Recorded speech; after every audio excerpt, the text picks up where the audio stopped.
জয় শিবশম্ভু। শুভ সকাল মিষ্টি মিষ্টি বন্ধুরা, সকলকে আমার তরফ থেকে স্বাগত, অনেক ভালোবাসা দিয়ে আজকে একটা ছোট্ট ভিডিও তোমাদের সামনে তুলে ধরেছি। আজকে কোনো ব্লগ ভিডিও না কোনো লাইফস্টাইল, না কোনো কিছু। তো আজকে আমি দেখাবো যে জলেশ্বর শিব মন্দিরে আমি পুজো দিতে যাচ্ছি, তার কিছুটা দৃশ্য তোমাদের সাথে শেয়ার করব। তো আজকের ভিডিওটা আমি রাস্তার থেকে শুরু করলাম, যেহেতু উঠেছি খুব সকালবেলা 5টার সময় ঘুম থেকে উঠেছি। এবার সেই সময় একটু অন্ধকার ছিল, ক্যামেরা করাটাও অসুবিধা ছিল, তাড়াহুড়ো ছিল, যে কারণে সকাল থেকে আমি শুরু করতে পারিনি। এখন বাজে সকাল 6টা। তো 6টার সময় দেখো পুরো পৌঁছে গেছি বাবার মন্দিরে। এটা হলো এখন আমাদের ভেতরের রাস্তা, পুরো মুখে মানে যশোর রোডে উঠবো সেই রাস্তাটা, মানে আমরা তো ভেতরের রাস্তা দিয়ে আসা যাওয়া করি, সেটাই আমাদের সুবিধা হয়। তো এইদিকে দেখো আমি কিন্তু শর্টকাটে তোমাদেরকে বলছি, এই যে এবার যশোর রোডে পা দিলাম, এটা হলো যশোর রোড। এখন আমি বাবার মন্দিরের দিকে রওনা হচ্ছি সকাল সকাল। আর এদিকে মাইকের আওয়াজ হচ্ছে, সেই জন্য মিউট রেখেছি, আর আমিও কোনো কথা বলিনি। তো এখন বাবার মন্দির দেখা যাচ্ছে, তো চলো তোমাদেরকে একটু দেখিয়ে দিই ব্যাক ক্যামেরায়, তোমরা দেখো। এই জায়গাটায় আসলে সত্যি মনটা খুব ভরে যায়। আর দেখতেই পাচ্ছ বাবার মন্দিরের চূড়াটা দেখা যাচ্ছে, আর সেটা দেখানোর জন্যই আমি ব্যাক ক্যামেরায় করে তোমাদেরকে একটু দেখালাম। আজকে রাস্তাঘাটে কিন্তু প্রচুর ভিড়, মানে এইটুকু জায়গায় প্রচুর ভিড়। তো দেখো নেহা আর ও মানে পাশের বাড়ি মাসির মেয়ের সাথে হেঁটে যাচ্ছে, আর আমি এদিকে ফলের মানে বাটা নিয়ে আর একটু ভিডিও করছি, যেহেতু একটু তোমাদের সাথে শেয়ার করব, কারণ প্রথম সোমবারে যেদিনকে এসেছিলাম সেদিনকে শেয়ার করা হয়নি, আর আজ হলো দ্বিতীয় সোমবার। তো এইদিকে দেখো মাসি গাছ থেকে আকন্দ ফুল তুলে নিচ্ছে, যেহেতু আজকে আকন্দ ফুল তুলতে ভুলে গেছি, তো সেই কারণে এখান থেকেই ফুল পেয়েছে, এখান থেকেই দুটো ফুল তুলে নিল।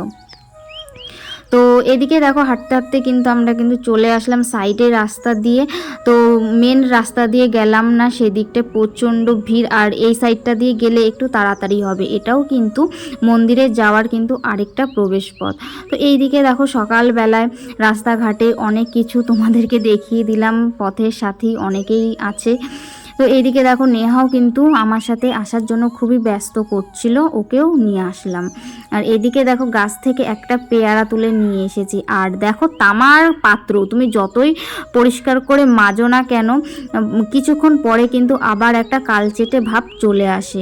তো এইদিকে দেখো দুধ, গঙ্গার জল, ঘি, মধু সবটাই ঢেলে নিয়ে এসেছি। গাছের পেয়ারা নিয়ে এসেছি, গাছে যেহেতু পেয়ারা হয়েছে নেব না, মনটাও কীরকম খচখচ করছিল যে গাছের পেয়ারা, গাছের ফল দেব না বাবাকে, সেটা তো হয় না। তো দেখো একটা ফল নিয়ে আসলাম, আর এখান থেকে 4টে ফল কিনে নেব। তো এখানে কিন্তু সব কিছুই পাওয়া যায়, দুধের থেকে, ফুলের থেকে, আকন্দ ফুল, ধুতরা ফুল, মানে সব কিছু বাবাকে পুজো দিতে মানে অর্পণ করতে যা কিছু সামগ্রী জিনিসপত্র লাগে না কেন, এখানে কিন্তু সবই পাওয়া যায়, এমনকি দুধও কিন্তু পাওয়া যায়। তো আমরা এখানকার দুধ আর নিয়ে নিই, যেহেতু বাড়ির পাশে ঘোষ সকাল সকাল চলে আসে, তো সেই কারণে বাড়ির থেকেই দুধ নিয়ে এসেছি। তো এখন এই সাইডের পথ দিয়ে যাচ্ছে, আর এই জায়গাটা আসলে না মনটা খুবই শান্তিতে ভরে যায়। তো মানে এখানকার মেয়ে আর এখানকার বউ দুটোই, আমি যখন অবিবাহিত ছিলাম তো এখানেই আমাদের বাড়ি থেকে বেশি দূরত্ব নয়, তো আমি আসতাম সাইকেলে করে আসতাম, কিংবা আমার বাবা আমাকে নিয়ে আসতো, সেখানে পুজো দিয়ে যেতাম। এবার শ্বশুর বাড়িটা এমন জায়গায় হয়েছে সেখান থেকেও হেঁটে হেঁটে চলে আসি, বেশিক্ষণ না 5-10 মিনিট সময় লাগে আসতে। তো খুবই ভালো হয়েছে। আর আমি মানে এই মন্দিরের আশেপাশে আমি থাকতে পেরে নিজেকে অনেকটাই ধন্য বলে মনে করব, কারণ সত্যি কথা ছোটোবেলা থেকেই আমার শিবের পুজো করতে খুবই ভালো লাগে। তো এতটা কাছে হবে কখনোই ভাবতে পারিনি, পুরো একদম পাশাপাশি। তো যাই হোক, এটা নিশ্চয়ই বাবা চেয়েছিল, যেই কারণে হয়েছে। তো আজকে কিন্তু প্রচণ্ড ভিড় হয়েছে, তোমাদেরকে একটু দেখিয়ে দিচ্ছি। দেখো এতটা ভিড় হয়েছে, ভাবাই যায়নি যে এতটা আজকে ভিড় হবে। প্রথম সোমবারে যেদিনকে এসেছিলাম সেদিনকে কিন্তু একটু কম ভিড় হয়েছিল, তো সেদিনকে তো ফোনটা নিয়ে আসিনি, তোমাদেরকে তো আগের ব্লগে বলেছি। আজকে যেহেতু মাসি আর মাসির মেয়েটা এসেছে, তো সেই কারণে নিয়ে এসেছে, আর ওদের দোকান আছে, দোকানে রেখে যাও, পরে তোমাদের সাথে দোকানটা শেয়ার করব। তো এতটা ভিড় দেখে অবাক হয়ে গেছি যে 10টার আগে বাড়িতে পৌঁছতে পারবো তো, যেহেতু আবার নেহাকে নিয়ে স্কুলে যেতে হবে, একটা টেনশন আছে, বুঝতেই পারছো, যেহেতু সপ্তাহের প্রথম আর পরীক্ষা যেহেতু চলে এসেছে, সেই কারণে সকাল সকাল, এর আগে সোমবারেও যে এসেছিলাম একই টাইমে এসেছিলাম, কিন্তু এইবার একটু লাইনটা অনেকটাই বেশি হয়েছে, যেহেতু সোমবার দ্বিতীয় সোমবার হয়ে হয়ে গেছে, আর বাকি আছে 2টো সোমবার। ওই 2টো সোমবারেও প্রচুর ভিড় হবে। তো প্রথম সোমবার, দ্বিতীয় সোমবার পুজো দিতে পারলাম, কিন্তু তৃতীয় সোমবার মনে হচ্ছে পুজো দিতে পারবো না, আবার লাস্ট সোমবারে আসব। তো লাস্ট সোমবারে আসলে আর তাড়াতাড়ি হবে না, হয়তো সেদিনকে নেহার স্কুলটা মিস হয়ে যাবে। তো তোমরা দেখতে পাচ্ছ এই যে পুকুরটা এরিয়াটা, যারা যারা এই ভিডিও দেখেছো কিংবা সামনাসামনি এসে দেখেছো, পুকুরের এরিয়াটা তো পুরো তোমরা জানোই। তো এই এরিয়াটা জুড়ে পুরোটা লাইন। আমি তো জাস্ট দেখে অবাক হয়ে গেছি যে আজকে আমি তাড়াতাড়ি পুজোতে 10টার আগে যেতে পারবো। তো তো মানে তখন আর ভিডিও করার দিকে মন ছিল না, মানে লাইন দেখে আমি পুরো অবাক হয়ে গেছি। তো এখানে দেখতেই পাচ্ছ মানে সাইডে সাইডে কিন্তু ফল নিয়ে, সন্দেশ নিয়ে, মিষ্টি নিয়ে কিন্তু যারা ব্যবসা করে তারা কিন্তু নিয়ে বসেছে। তো এইদিকে দেখো লাইনে দাঁড়িয়ে পড়েছে, টিকিট দিয়ে দিয়েছে, আর এদিকে দেখো তিলক কেটে নিচ্ছি।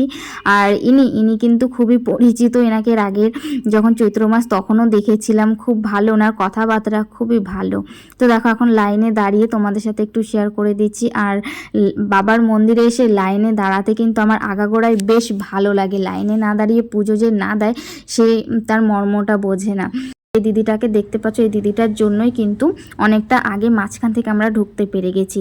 উনি তো টিকিট রেখেছে, কিন্তু তার সাথে 2টো টিকিট এক্সট্রা উনি রেখে দিয়েছিল, ওনার কি মনে হয়েছে সেই কারণে রেখে দিয়েছে। তো আমরা যেহেতু চেনা পরিচিত, একই গ্রামের বউ, তো আমার সাথে যতটা না পরিচিত ওই মাসির সাথে ততটা পরিচিত, একই গ্রামে পাশাপাশি বাবার বাড়ি, এই মাসির বাবার বাড়িও পাশাপাশি। তো এই মাসিকে চেনে, তো মাসিকে 2টো টিকিট দিয়ে দিল, আমাদের 3জনের হয়ে গেল। তো ওই দিদিটার জন্যই কিন্তু আমরা কিন্তু অনেকটা পেছনে লাইন হতো, অনেকটা পেছনে, তোমরা দেখতেই পাচ্ছ ওই যে পেছনে সেগুলো ছাড়িয়ে আমাদের লাইন হতো। তো কতটা আগে চলে এসেছি বলো লাইনের।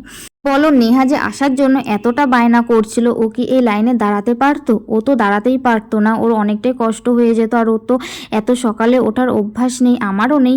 তবু আমি যেহেতু বড় হয়ে গেছে আর ও তো একদমই ছোট, তো ও তো কখনোই এত সকালবেলা ওঠে না। আর বাচ্চা মানুষ বোঝোই তো, ঘুরতে যাবে আসবে, ওদের একটা আনন্দই আলাদা। তো এর আগে সোমবার আমি নিয়ে আসিনি, বুঝিয়ে বাজিয়ে কিন্তু বাড়িতে রেখে এসেছিলাম, কিন্তু এইবার ওকে নিয়েই এসেছি। আর যেহেতু মাসির মেয়ে আসছে সাথে, ওদের দোকান আছে, ওর সাথে বসে থাকবে, তো ওকে বলে এসেছিলাম আর টাকাও দিয়ে এসেছিলাম ও যদি খেতে চায় ওকে কিছু খাইয়ে দিতে। তো দেখেছো লাইন, কতটা লাইন। আর আজকে কিন্তু রোদের তাপ কিন্তু তেমন নেই। তো দেখো লাইনে দাঁড়িয়ে চলে আসলাম মিষ্টির দোকানে। আর মিষ্টির দোকানে এসেছি কারণ সন্দেশ তো নেওয়া হয়নি, এখানে সব কিছু পাওয়া যায় বলে এখান থেকেই সব কিছু নিয়ে নেব। তো লাইনের টিকিট, এখন টিকিট সিস্টেম হয়ে গেছে, তো কোনো অসুবিধা নেই, আবার লাইনে গিয়ে দাঁড়িয়ে পড়বো। তো এদিকে দেখো মিষ্টি নিতে এসে যে দোকানে এসেছি সেই দোকানে দেখি নেহা বসে পরোটা খাচ্ছে। ওই মাসির মেয়েটা নিয়ে এসেছে ওকে পরোটা খাওয়ানোর জন্য। তো দেখো ও দেখে অবাক হয়ে গেছে, আর আমিও অবাক হয়ে গেছি যে যাক ভালো সময় ও আমাকে দেখতে পেলো, আর আমিও এই সময়টায় চলে আসলাম সন্দেশ নিতে। তো এদিকে দেখো ও পরোটা খেয়ে নিচ্ছে, আর এদিকে আমরাও সন্দেশ নেব। আর সন্দেশ না আগে থেকেই মানে মেপে টেপে প্যাকেট করা ছিল, কোনো অসুবিধাই হয়নি, এসে বলেছে আর দিয়ে দিয়েছে। তো এদিকে নেহা খাচ্ছে, এদিকে মানে সন্দেশটা নিয়ে নিয়েছি, তারপরে আরও ফল টল কিনতে হবে। আর লাইনে যেহেতু কোনো অসুবিধাই নেই, বললামই যে টিকিট সিস্টেম এখন হয়ে গেছে, কোনো অসুবিধা নেই, কেউ কিছু বলতেও পারবে না। লাইনে দাঁড়ালেও কেউ যদি বলে টিকিট দেখিয়ে দেবো, নাম্বারিং আছে। তো এইদিকে দেখো ফল নিতে এসেছে, আর দেখেছো ফলের দোকানে, আর এখানে ফল খুবই সস্তায়, 5টা ফল 30 টাকা নিয়েছে, কোনো অসুবিধা নেই। ধূপকাঠি মোমবাতি সব কিছু নিয়ে কমের মধ্যেই হয়ে যায়। তোমরা যারা পুজো দিতে চাও চলে এসো, এখানে সব কিছুই কমের মধ্যে পাওয়া যায়। তো 5টা ফল 30 টাকা, বুঝতেই পারছো। তো এদিকে দেখো সব কিছু এখানে আছে, মোমবাতি দিয়ে, ফুল দিয়ে, সব কিছুতে এখানে আছে। তো এদিকে দেখো পুজো টুজো দিয়ে কিন্তু চলে এসেছি এখন এই দোকানে, মানে এটা হলো মাসিদের দোকান। তোমাদেরকে বলেছিলাম যে পরে তোমাদের সাথে শেয়ার করব দোকানটা। এই যে মাসিদের হলো এই যে এইসবের দোকান, ওটা হলো যে মাসির ছেলে। আর এই যে পুরো মেলাটা এখন যতটা না ভালো লাগছে, রাতে কিন্তু আরও বেশি ভালো লাগবে। এখন তো তেমন দোকানপাট হয়নি, আর এখন বাজে 8টা। তো এসেছি 6টার সময়, 8টার মধ্যে পুরো পুজো কমপ্লিট হয়ে গেছে। আর লাইনও খুব তাড়াতাড়ি টেনেছে। প্রথম সোমবারে এসেছিলাম একদমই লাইন টানছিল না, আর আজকে লাইন খুব তাড়াতাড়ি টেনেছে। তো এদিকে দেখো আমি একটু চরণামৃত নিয়ে নিচ্ছি ঠাকুরের, মানে ভোলে বাবার নাম করে। তো এই চরণামৃত খেয়ে এখন জলটা খেয়ে নেবার, উপোস থাকলে আমার জল তৃষ্ণা প্রচুর পায়। তো এইদিকে একটু দেখাশোনা করলাম কি কি উঠেছে, কি কীরকম দাম। তো প্রচুর দাম বলছে, তো আজকে কিছু নিলাম না, শুধু দামটাই শুনে গেলাম। সামনের বলতে কি লাস্টের মেলা তো হবে অনেক দিন, সেই কারণে কিছু আর কিনলাম না। তো চলো আজকের মতন ভিডিওটা এখানেই শেষ করছি। টাটা, দেখা হচ্ছে বাড়ি গিয়ে আবার অন্য ব্লগে।